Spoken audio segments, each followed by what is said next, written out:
Cartoon Obsession. Hello everybody, my name is Nathan, and I am the man with a cartoon obsession. It's back-to-back cartoon show reviews, and also the first time I'm going to be talking about a specific season of a show, as we take a look at Infinity Train Book 2.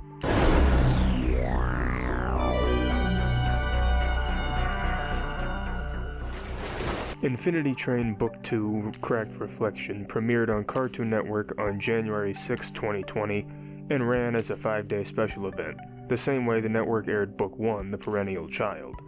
If you haven't seen my video on Book 1 yet, I recommend you do so before you continue watching this one, because the premise of Book 2 is the same as Book 1. It takes place on the same train with various types of cars, but this time we're following a different cast of characters. We do see some characters from the previous season, mostly in the form of cameos, and there are other callbacks to the first season as well, but this is still a new story for the most part, but also a continuation in some aspects. Let's start with the main characters. First, we have Mirror Tulip, or MT, who we first met in the Chrome car in Book 1. She's Tulip's reflection, but ever since Tulip helped her escape her car, she's been on a journey to become her own person. At first in this season, I found her to be a bit preachy, trying to force her ideals on others, but as the story progresses, I feel for her a lot more. Then we have the new passenger, Jesse Kosei, who is voiced by Robbie Daymond. You may know him from such roles as Raymond in OKKO, Peter Parker in the 2017 Spider-Man cartoon, or arguably his best role, Moomin Rider in One Punch Man. Jesse is the kind of guy who just goes with the flow and tries to be friends with everybody.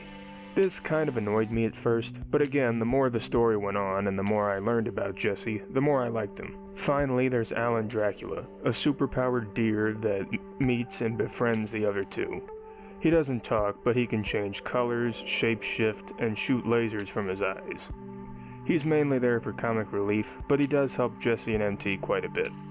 Personally, I don't think Alan Dracula is the strongest comic relief character, but he does have his moments.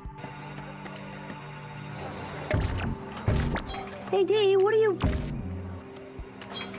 Oh, that's not real grass, buddy. The show does a good job at building the relationship between these three as they travel through the train and have to face different obstacles. Now as for the story, of course Jesse tries to get his number down to 0 so he can get off the train, which is the same story Tulip followed in Book 1, but this time there's another aspect to it. MT is on the run from the Reflection Police, or Flex as she calls them, since she's a wanted criminal for escaping the Chrome car and upsetting the natural balance of their world. Jesse and Alan Dracula end up getting involved, and they all try to lead the train together. The story feels different here than it did in Book 1. Sure, they travel from car to car and they have to go through different trials to move on, but to me it feels like that's not the important part in Book 2. The show focuses more on character and world building this time around, which they did in Book 1 as well, but we learn a lot more in Book 2. We learn more about the inner workings as well as the purpose of the train, which I'm not going to go in detail about in case you're not caught up yet. The subject matter manages to get philosophical and even a bit dark at times.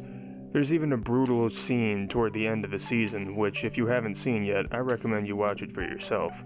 The first season made you think a bit, but I think the second season makes you think just a little more. It's still 2-1 in our favor. That's not the point, Jesse. The point is that everything and everyone on this train wants me to fail. Hey, I don't want you to fail, and I'm on the train. As far as the humor, voice acting, art style, and animation go, it's all basically on par with what we got in the first season. Season 2 still manages to balance the drama with the comedy in a great and exciting adventure that looks and sounds beautiful. Honestly, I think Book 2 is just as strong as Book 1, if not, maybe a little stronger. What it may lack in its comic relief main character, it makes up for in its deeper story. It's something I highly recommend you check out. Even if you haven't watched Book 1, watching the whole series won't take you too long. Overall, I give Infinity Train Book 2 a 93 out of 100. To my knowledge, there's no word on if we'll get a Book 3 or not, but if the show continues, as long as they can keep thinking of ways to branch the story out and explore more aspects of the train, I'm all for it. Thanks, Toad. Oh, please call me Terrence. Wait, your name was Terrence this whole time? Nope. Okay. Thank you guys so much for watching the video. If you have any other cartoons, anime, or other animated works that you want me to talk about in the future, please let me know. After all, it's not my channel, it's our channel.